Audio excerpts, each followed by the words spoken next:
So grateful that you're All here. right. And Ozzy, this mic is all yours. Oh, thank you so much, Lynn. Hi, everybody. It's great to be here. I got a chance to listen to part of the last program with Reverend Wayne. Always a treat. Thank you, brother. So, we're reading from A Course in Mysticism and Miracles, Begin Your Spiritual Adventure, John Moody. And it's a great book.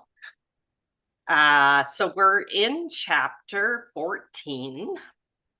And it's in the section, the ego and the body. And I love that joke you just had with that fellow there, Rev Wayne, you know, how the molecules go into the book I'm touching, or, you know, my molecules join with this desk. And you ask science, why does it do that? And the answer is, I don't know. Yeah. Like, what a mind beat. That was really good. So thank you for that Yeah. sharing that comedian. What was his name again? Pete Holmes. Pete Holmes. Yeah, that was great. Thank you. Sure. Sure. The ego and the body. So the ego has three primary uses for the body: attack, pleasure, and pride. It is easy to remember them by the acronym APP, APP, attack, pleasure, and pride. That's kind of cool because you know how we have apps for our phones? We got all these apps we can download. Well, the body has its own app. Attack, pleasure, and pride. There you go. We are very good at attack with our tongues, with the written word, with fists and guns. Of course, the idea that we can get what we want by attack is insane. Physical attack emanates from the lowest form of thinking. Do we really want to hurt? No one attacks without intent to hurt, the Course tells us. This can have no exception. That's in the workbook, lesson 170. When we attack, we feel guilty afterward. Then we try to escape the guilt by projecting it. By projecting guilt, we hold on to it. Projection will always hurt you, the Course maintains. It reinforces your belief in your own split mind, and its only purpose is to keep the separation going. It is solely a device of the ego to make you feel different from your brothers and separated from them. Text, chapter 6. The attraction of guilt within leads to seeing guilt in others. From this perspective, we love to find problems in the world. By finding guilt in others, we hope to demonstrate our own innocence. Of course, this ploy never works. You know, my husband and I used to joke years ago and with my in-laws about getting points, a point system, this made up point system in my mind. Oh, I'm going to get extra points for this. How many points do I get just from, you know, being helpful or doing the dishes or saying this or having some good deed or behavior happen? And it just became this joke of, you know, how, oh, we're better than them. I'm better than this, blah, blah, blah. And when it first started, like I remember being quite invested in this whole point, made up point system that we were doing. But as it went on, it just sort of lost its appeal because of the ridiculousness of it and how that something in me did get invested with it. And it was very interesting to watch that. So yeah, the point system, even as a joke, it can really turn against you too. So it's funny to look at jokes and what is the joke, you know? Is it in that joke, it's attacking others. I'm better than you. So it's got its limitations, and it has its that reinforcement of keeping me separate. And I think it's fun and funny, but is it? So let's see where it is. We love to find, but now we run into a paradox and a problem. When we attack, we inevitably create more guilt. Not wanting to look at how much we are attacking, we bury the source of our guilt ever more deeply, which is why we must look honestly at it. The ego's game is one of seesaw. By putting someone else down, we rise, or so the ego thinks. Name calling and any other form of attack never get anyone anything but pain. You who think you hate your body deceive yourself, the Course teaches us. You hate your mind, for guilt has entered into it, and it would remain separate from your brothers, which it cannot do. Text chapter 18. Looking at the guilt within isn't easy, but with the aid of the Holy Spirit or our inner teacher or our guru or our whatever you choose to call that intuition, that higher sense of vibration. So, but with the aid of the Holy Spirit, we can learn how to forgive ourselves, and the resulting freedom we gain is well worth the effort. Who do you love? Text chapter 19. It is the nature of love to look upon only the truth, for there it sees itself, with which it would unite in holy union and completion. As love must look past fear, so must fear see love not. And there's that I guess double negative, or maybe not so a double negative, but that's that Shakespearean language, I think. As love must look past fear, so must fear see love not. Instead of so must fear not see love not. It's kind of Yoda-ish too. Sounds like it's a little bit Shakespeare. Maybe Yoda was made off of Shakespeare, because he's like, he does that too with his wisdom and his verbiage. He kind of flips things around, and Yoda was him. Didn't he? I don't know. If anybody has any comments or thoughts, please jump in. I'm just here reading, and I don't mind at all the interaction. Okay, the second way in which the ego uses the body is for pleasure. There is nothing wrong with pleasure. The difficulty with pleasurable activities is that their resulting gratification is temporary, and they must be repeated over and over to maintain the experience. We can juxtapose pleasure, which is of the body and temporal, with joy, which is of the mind and eternal. I love that. So instead of pleasure, it's joy, because that pleasure is body identified, and it's fleeting. It just comes and goes, that pleasure, as with pain, comes and goes. So joy is of the mind and eternal. From the text chapter 6, joy is an ongoing process, not in time, but in eternity. Since pleasure must be repeated to maintain the experience, it can lead to addiction. Overindulgence never makes us happy. We feel guilty when we get caught in overeating, drinking too much, taking drugs, or being judgmental. It is really very simple. The more we eat, the more we want to eat. The less we eat, the less we need to eat. As with everything, it is a choice. Those who achieve freedom from addiction say that once they were clearly beyond the addiction, they could no longer understand why such a hurtful habit once seemed so important. You do not ask too much of life, but far too little, the Course points out.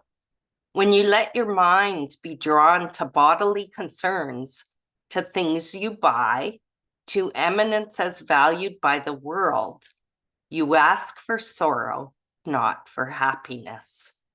That's a workbook lesson 133. Wow, that's really insightful for me. Like when you let your mind be drawn to bodily concerns, to things you buy, to eminence as valued by the world, you ask for sorrow, but not for happiness. Very interesting, especially the things to buy. Excuse me, because I know with part of my experience has been like this impulse control, and even just shopping or things, buying things. And with the internet and online shopping, that exasperated that problem years ago. And to see here, you know, when if I focus on things like that, so much so, I am inviting in sorrow rather than the happiness, which is interesting. Oh, sorry, I missed a message in the chat here, which asked about where I was reading from. Yeah, Dove got it. A Course in Mysticism and Miracles. Excuse me. So here comes our app here, our body app. After attack, A, and pleasure, P, comes pride, P, the other P in app. The third letter of our acronym. Pride is a close cousin to power. Pick up a magazine, flip through the pages, and look at the ads. It's hard to pick up magazines nowadays with all the online stuff, so might have to go through a digital file for this one. Of course, no, that's fine. Pick up. Most of them are about something to make the body look better. Clothes, jewelry, clothes or jewelry. Smell better, to make us smell better. Perfume, cosmetics, or feel better. Alcohol, sweets. And then there are the endless ads for drugs. At the heart of the ego's thought system is the belief that if I am sinful, if I am guilty, if I'm a separate body, then I must be separate from God. While this may bring a sense of pride or power, it can never bring us peace. As we get deeper into metaphysics, we learn that no thing exists outside of the mind of God. We cannot exist, excuse me, outside of God's love, which is why the body, the world, and time are all illusions. Mystics learn to be comfortable in the body, in the world, and in time. Peace is a state of mind, the mind at rest in God. That's beautiful. Makes me think of the workbook lesson, I rest in God. I don't know which number it is, but it's a beautiful lesson. And I think Netta Boyne even has a song to that particular lesson. Regardless of the condition or location of the body, the mind can be at peace. Seeking pleasure through the body makes it seem real, which also means making the ego seem real. The only real and lasting joy comes in doing God's will. Choosing the peace and love of God is our only true pleasure. In the holy instant, there are no bodies, and you experience only the attraction of God. That's in the text, chapter 15. In fact, there is no ego, and yet it seems very real. Seen without the ego, seen through the eyes of love, is always an experience of grace. The ego's world is limited, lonely, and destined to end. But spirit can't end because being eternal, it never started. Hey, that's awesome. Being eternal, it never even started. So there you go. And I rest in God is lesson 109. Thank you, Dove. I rest in God. Beautiful, beautiful, beautiful lesson. I think I feel like I need to read a teensy bit of that just cause. I mean, it's just such a gooder. So I'm going to just pop over to that lesson as I type into the search from the Foundation for Inner Peace. Here it is. I'm going to read it. We ask for rest today and quietness unshaken by the world's appearances. We ask for peace and stillness in the midst of all the turmoil born of clashing dreams. We ask for safety and for happiness, although we seem to look on danger and on sorrow. And we have the thought that will answer our asking with what we request. I rest in God. This thought will bring to you the rest and quiet, peace and stillness, and the safety and the happiness you seek. I rest in God. This thought has power to wake the sleeping truth in you, whose vision sees beyond appearances to that same truth in everyone and everything there is. Here is the end of suffering for all the world and everyone who ever came and yet will come to linger for a while. Here is the thought in which the Son of God is born again to recognize himself. I rest in God.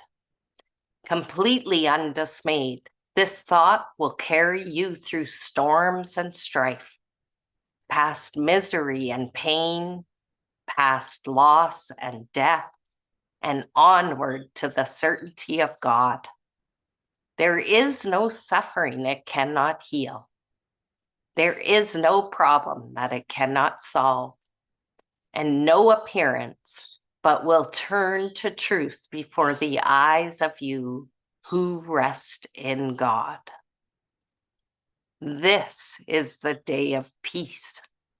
You rest in God, and while the world is torn by winds of hate, your rest remains completely undisturbed. Yours is the rest of truth. Appearances cannot intrude on you. You call to all to join you in your rest, and they will hear and come to you because you rest in God. They will not hear another voice than yours because you gave your voice to God. And now you rest in him and let him speak through you. In him you have no cares and no concerns, no burdens, no anxiety, no pain, no fear of future, and no past regrets. In timelessness you rest, while time goes by without its touch upon you, for your rest can never change in any way at all. You rest today, and as you close your eyes, sink into stillness. Let these periods of rest and respite reassure your mind that all its frantic fantasies were but the dreams of fever that has passed away. Let it be still and thankfully accept its healing. No more fearful dreams will come now that you rest in God.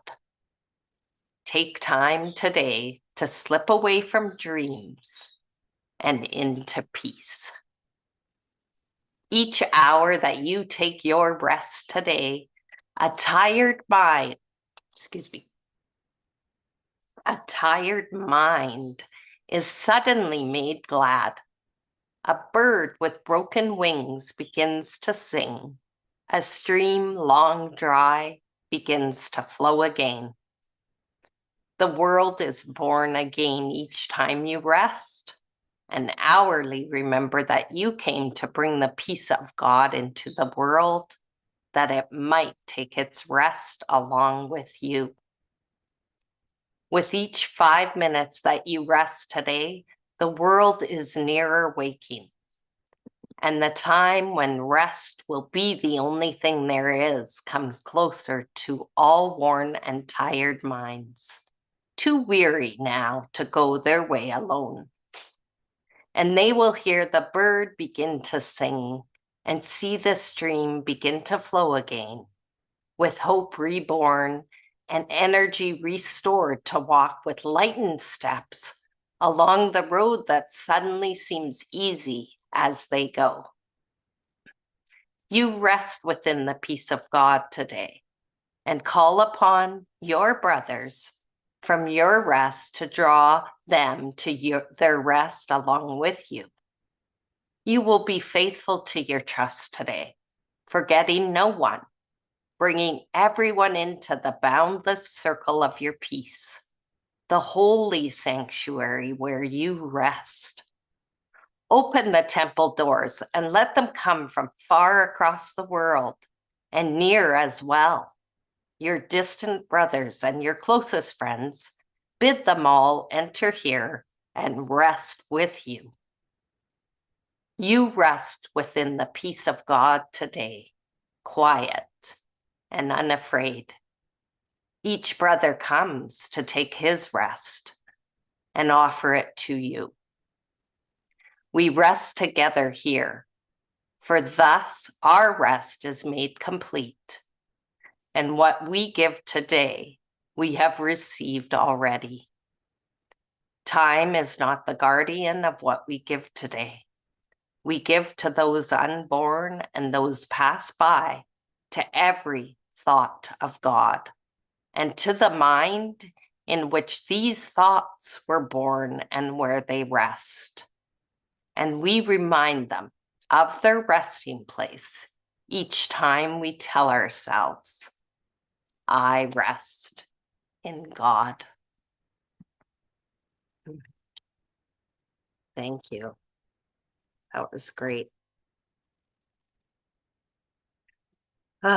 So I feel like I would like to now share Netta's song, Resting in God, because it just seems to flow so nicely, if that's okay with everybody. And yeah, that's what I'm going to do. So I'm going to share my screen and I will play Netta's song. And thank you all.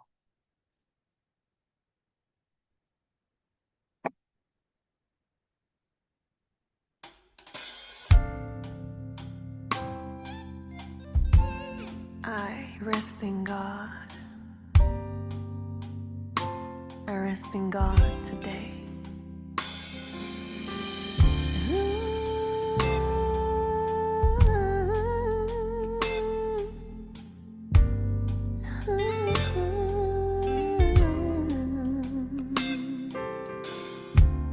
I rest in God today and let Him work in me. I rest in God today and let Him work through me while I rest in Him in quiet and in perfect certainty. I rest in God today, away from dreams and into peace. I rest in God today. I rest in God today. I rest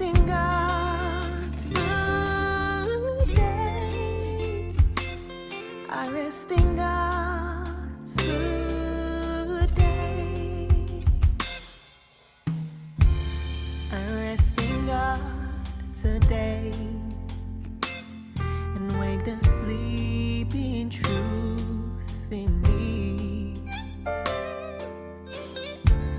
I rest in God today. The end of suffering is He. I rest in God today. Carry me through storm and strife. I rest in God today. Away from dreams and into peace. I rest in God today. I rest in God today. I rest in God today. I rest in God today. Open up the temple doors and let Him come from far across the world. My distant brothers and my closest friends, I bid them all into here and rest with me. We rest within the peace of God today, quiet and unafraid. Rest in God.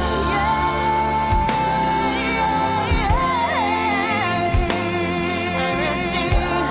Oh, I rest in God. I rest in God. I rest in God today. I rest in God. I rest in God today.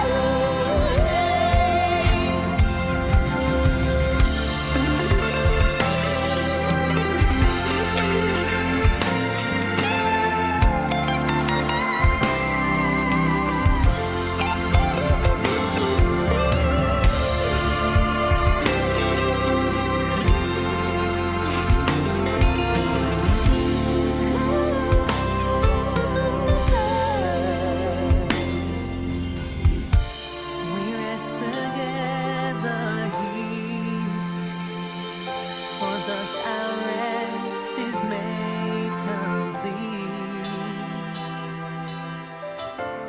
We rest together here, and what we give today we've already received.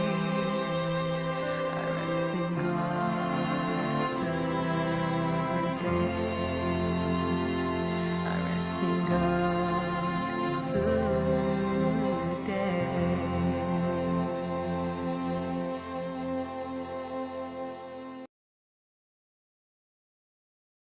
All right. Thank you so much. I needed that. That was so nice. And everybody have a great rest of the week. Rest of the week. Resting in God. Thank you. Thank you so much, Audsie. What a beautiful hour, half hour. And I love that song and all this, everything today has been wonderful.